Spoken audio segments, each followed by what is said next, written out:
सगळ्यात प्रथम म्हणजे सिडकोच्या माध्यमातून सावला ट्रस्टला 22 वर्षापूर्वी सुरसमध्ये जो भूखंड देण्यात आला, तो अर्धवस्थेत आज 22 वर्ष तसाच पडलेला आहे. आरोग्य म्हणजे हेल्थ करता राखीव असणारा भूखंड सिडकोने सावला ट्रस्टला दिला, परंतु त्यांच्या आपापसातल्या असणाऱ्या डिस्प्यूटमुळे तो भूखंड आजही त्या म्हणजे जीर्ण अवस्थेत तशाच पद्धतीने त्या ठिकाणी आहे. अर्धवट बांधकामासकट जो 14,000 मीटरचा भूखंड आहे.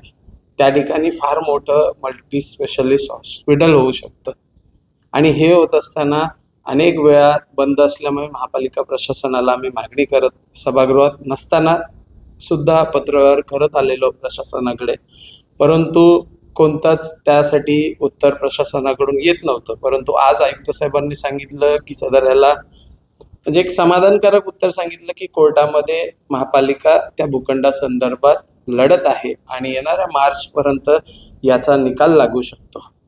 त्याचबरोबर आरोग्य विभागाशी निगडीत असणाऱ्या हॉस्पिटलचा विषय आज सभागृहात आल्यानंतर जे हॉस्पिटल आपल्याकडे आहे त्या ठिकाणी चांगल्या सुखसुविधा विभागातील नागरिकांना, नवी मुंबईतील जनतेला मिळाल्या पाहिजे आणि एक स्पेशलिस्ट प्रत्येक म्हणजे हृदयविकारासाठी स्पेशलिस्ट असणं गरजेचं आहे. किडनीच्या आजारासाठी न्यूरोलॉजिस्ट चांगले MD असणं गरजेचं आहे. चांगले एक तज्ज्ञ असणं फार महापालिकेच्या माध्यमातून जे हॉस्पिटल आहेत त्या ठिकाणी असणं आणि वाढवणं फार गरजेचं आहे, अशी मागणी आम्ही केली. त्याचनंतर इव्हनिंग OPD म्हणजे संध्याकाळी.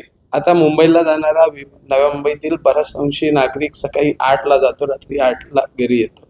आल्यानंतर इव्हनिंगचा जो काही आल्यानंतर आजारी पडल्यानंतर लोकलच्या डिस्पेन्सरीला जावं लागतं. तिकडे गेल्यानंतर साधारण नाही म्हटलं तरी 1,000-1,500 रुपयाचा खर्च.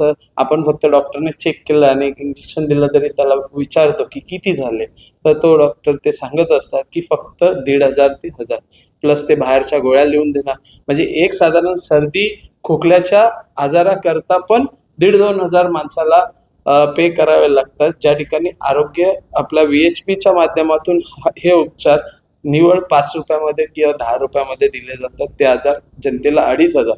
आज माझा विभाग हा मध्यमवर्गीय आहे. नव्या मुंबईत मध्यमवर्गीय लोक राहतात, की अगदी काय श्रीमंतांची नगरी नवी मुंबई ओळखली जात नाही. म्हणून